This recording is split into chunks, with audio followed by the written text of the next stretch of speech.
Welcome to Just Asia, AHRC TV weekly human rights program. These are the headlines. Indian court sentences police officers to life imprisonment after 31 years. Fears of return to rights abuse in Sri Lanka as Rajapaksa sworn in. India ranks 14th of Global Impunity Index. Pakistan's late Asma Jahangir wins UN Human Rights Prize. Special reporter on human rights visit Cambodia.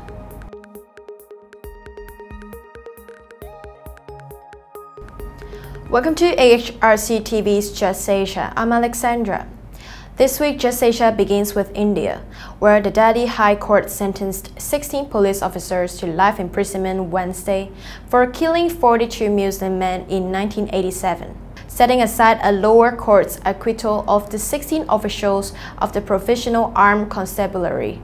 The High Court called the killings that took place in Hashimpura a target killing by the armed force. The Hashimpura killings are often mentioned as one of the worst custodial killings in India, where law enforcement agencies picked up hundreds of innocent civilians, chose a few of them, killed them in cold blood, and threw their bodies in kennels to destroy evidence.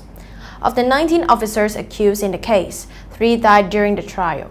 Though excruciatingly late, the conviction is expected to give victims' family members some closure and hope to others wronged by law enforcement agencies.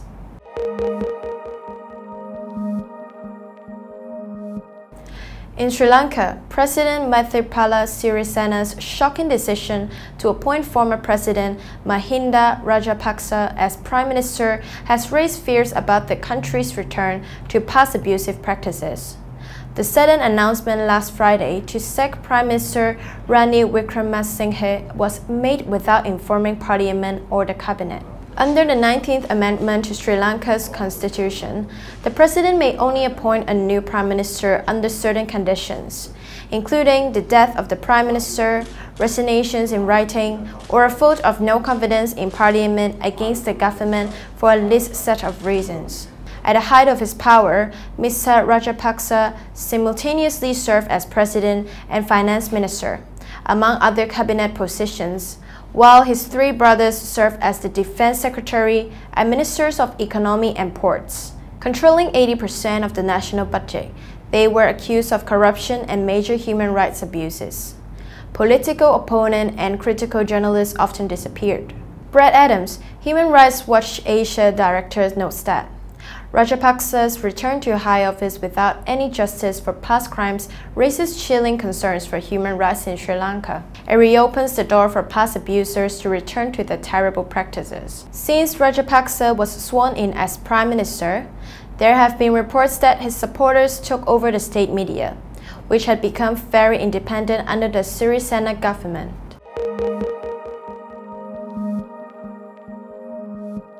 Next, India has once again been included in the Committee for the Protection of Journalists Global Impunity Index.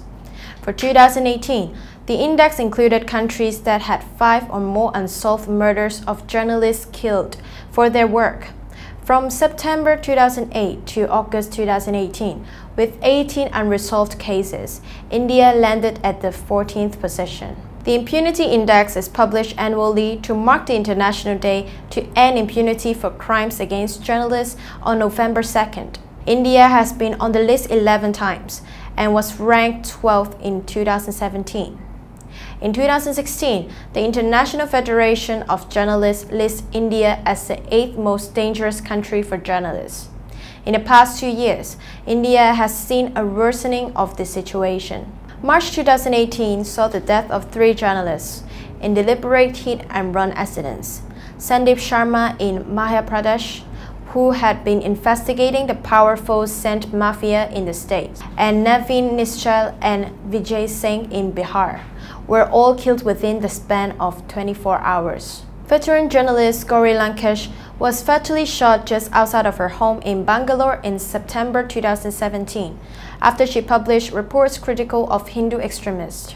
At the time of Lankesh's death, Reporters Without Borders said that journalists in India are increasingly the targets of online smear campaigns by the most radical nationalists, who vilify them and even threaten physical reprisals. Other countries on the list include Bangladesh, Pakistan, the Philippines, and Afghanistan.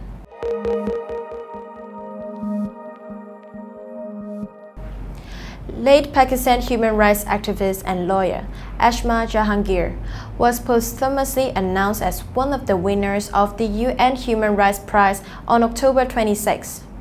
Jahangir was chosen for the prize along with 3 others, including Rebecca Gyumi of Tanzania, Brazil's first indigenous lawyer Joenia Wapichana, and Ireland's human rights organization's Frontline Defenders. Asma Jahangir died earlier this year on February 11th due to cardiac arrest at the age of 66. She was known for her outspoken nature and relentless pursuit of human rights, remaining undaunted in the face of extreme pressure and opposition. She was the first woman to serve as the president of Pakistan's Supreme Court Bar Association. The United Nations Prize in the field of human rights is an honorary award given for outstanding achievement in human rights. The prize was established in 1966 and awarded for the first time in 1968, on the 20th anniversary of the Universal Declaration of Human Rights. The 2018 award ceremony will take place on December 10th, International Human Rights Day in New York.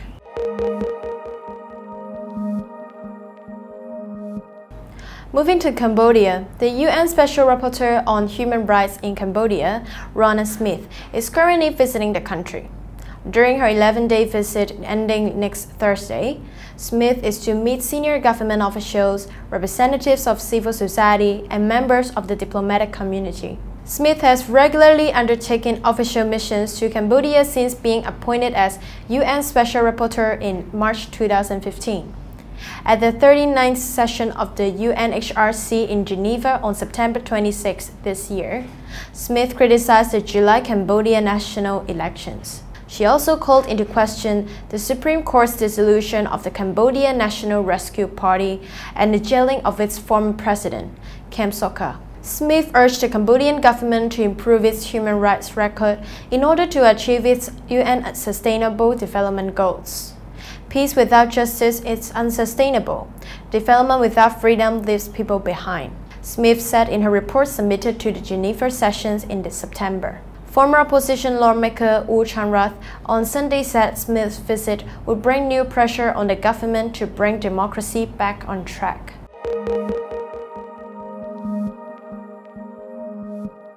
That is all for this episode of Just Asia. For more on this and other issues, please visit www.humanrights.asia or www.alrc.asia/justasia.